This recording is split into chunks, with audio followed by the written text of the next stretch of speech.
ලෝකය පිරිහෙන්නේ කවද්ද? ලෝකය පිරිහෙන්නේ කවද්ද කියලා විද්‍යාවත් බුද්ධාගමත් දිනයක් හෝ වර්ෂයක් කියලා නැහැ. විද්‍යාව කියන්නේ ලෝකෙ එකපාරට විනාශ වෙන්නේ නැහැ.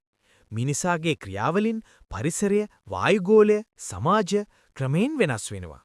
බුදුන් වහන්සේ දේශනා කළේ ලෝකය පිරිහෙන්නේ ලෝභය, ද්වේෂය, මෝහය මිනිස් සිත් තුළ වැඩි වෙද්දි කියලා. මනෝ පුබ්බං ගමා ධම්මා. ලෝකේ ආරම්භ වෙන්නේ සිතෙන්. සිත් අඳුරු වුණාම ලෝකයත් අඳුරු වෙනවා. විද්‍යාව කියන හේතු ප්‍රතිඵලය, බුද්ධාගම කියන කර්මය දෙකම කියන්නේ එකම දේ. අපි කරන දේ අපිටම ආපහු වෙනවා. ඒ නිසා ලෝකය බේරෙන්නේ නව තාක්ෂණයෙන් විතරක් නෙවෙයි. කරුණාවෙන්, සත්‍යයෙන්, සිත් පිරිසිදු කර ගැනීමෙන්. ලෝකය පිරිහෙන්නේ බාහිර විපත් නිසා නෙවෙයි, අභ්‍යන්තර අන්ධකාරය නිසා. අපි එක සිතක් හොඳ කරගත්තොත් ලෝකයත් හොඳ වෙයි.